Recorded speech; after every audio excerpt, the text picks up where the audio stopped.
ভারী বর্ষণ ও পাহাড়ি ঢলে চট্টগ্রামের সাতকানিয়ায় বন্যা পরিস্থিতির অবনতি হচ্ছে।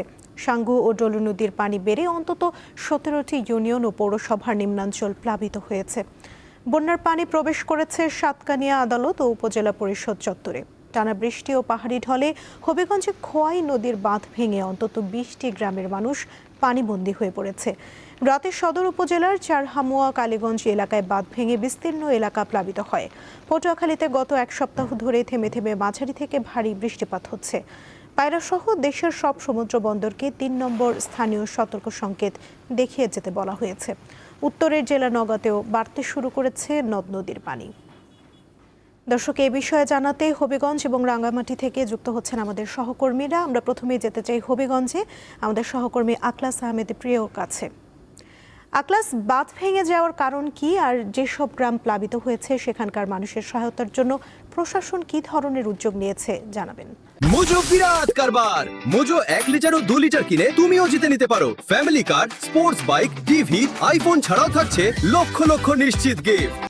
সুমনা, আপনি যেমনটা বলছিলেন যে গতকাল রাত থেকে এখন পর্যন্ত হবিগঞ্জ সদর উপজেলার প্রায় 20টি গ্রাম প্লাবিত হয়েছে। যে আপনি যেমনটা জানতে চেয়েছেন যে আসলে হবিগঞ্জের যে চরহমুয়া, বিশেষ করে কালীগঞ্জে যে খোয়াই নদীর বাঁধ গতকাল সন্ধ্যার দিকে বাঁধ ভেঙে যায়। এই বাঁধ ভেঙে যাওয়ার সাথে সাথে কিন্তু প্রবল বেগে যে লস্করপুর ইউনিয়নের যে 20টি গ্রামে প্রবেশ করে। স্থানীয়রা যেমনটা জানিয়েছেন, বাঁধ থেকে যে অবৈধভাবে বালু উত্তোলনের কারণে কিন্তু যে গর্ত সৃষ্টি হয় এবং সেই গর্তের কারণে কিন্তু বাঁধ ভেঙে যায়।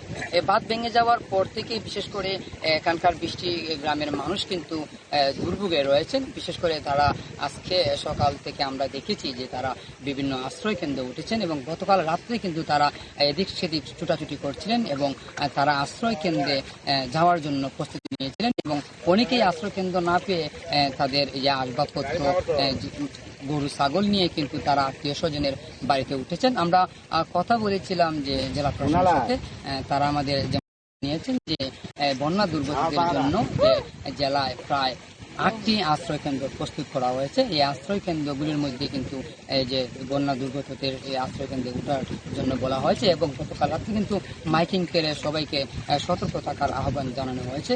পানি উন্নয়ন যেটা আমাদের জানিয়েছেন যে বন্যা দুর্গত এলাকা তারা তৈরি করছেন এবং গতকাল রাত্রেই কিন্তু যে হবিগঞ্জের যে 2টি বাঁধ যে ভেঙে গেছে খোয়াই নদীর, সেই বাঁধগুলো তারা পরিদর্শন করেছেন। আমরা যতটুকু জানি যে গতকাল রাত 11:30টায় বিশেষ করে দুলিয়াখাল মিরপুর সড়কটি পানিতে তলিয়ে যায়, যে কারণে যান চলাচল কিন্তু অনেকটাই বিঘ্ন ঘটে। এছাড়া বানিয়াচংয়ের যে রাধাপুর যে খোয়াই বাঁধটি ভেঙে যায়, খোয়াই বাঁধটি ভেঙে কিন্তু যে হাওড়ে পানি প্রবেশ করে। বিশেষ করে বর্তমানে পানি অনেকটাই নদ নদী থেকে কমতে শুরু করলো, যে গ্রামাঞ্চলে কিন্তু পানি বৃদ্ধি পেয়েছে এবং মানুষের ভোগান্তি কিন্তু অনেকটাই বৃদ্ধি পেয়েছে। আমরা যতটুকু জানি যে আজকে সকাল 11টায় একটু পরে যে হবিগঞ্জ 3 আসনের সংসদ সদস্য এবং জাতীয় সংসদের উইপ আলহাজি কে ঘোষ এবং জেলা প্রশাসক সহ ঊর্ধ্বতন কর্মকর্তারা কিন্তু সেই বাঁধ পরিদর্শন করবেন বলে আমাদের জানিয়েছে।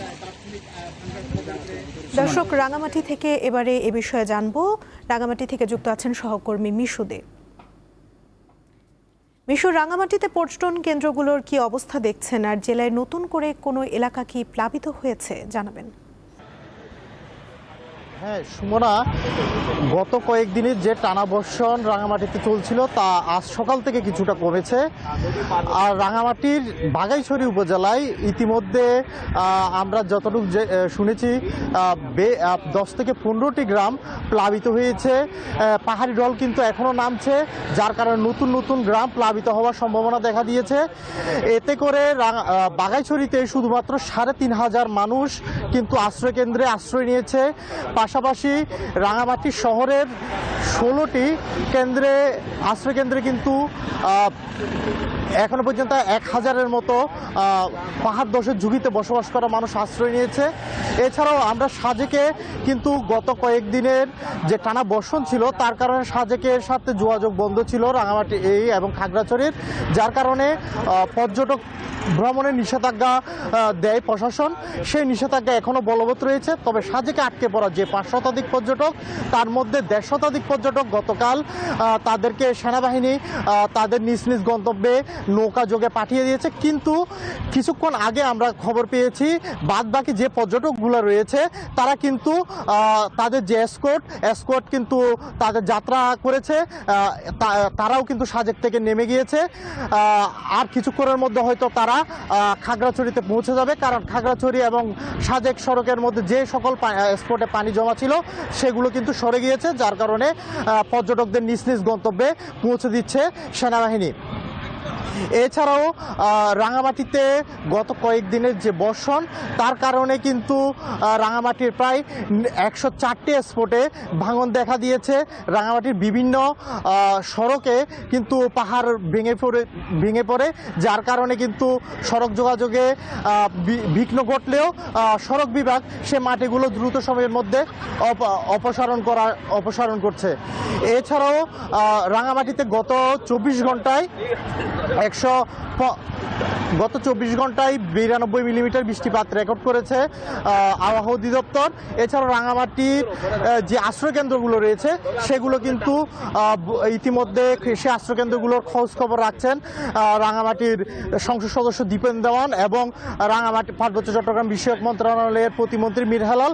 রাঙামাটিতে সরকারের পক্ষ থেকে 500 মেট্রিক টন চাল বরাদ্দ দেওয়া হয়েছে ক্ষতিগ্রস্তদের মাঝে বিতরণের জন্য। এই ছিল রাঙামাটি থেকে আমার কাছে সর্বশেষ। দর্শক, বন্যা পরিস্থিতি নিয়ে জানাচ্ছিলেন আমাদের সহকর্মীরা। হবিগঞ্জ থেকে যুক্ত ছিলেন সহকর্মী আখলাস আহমেদ প্রিয় এবং রাঙামাটি থেকে যুক্ত ছিলেন মিশু দে।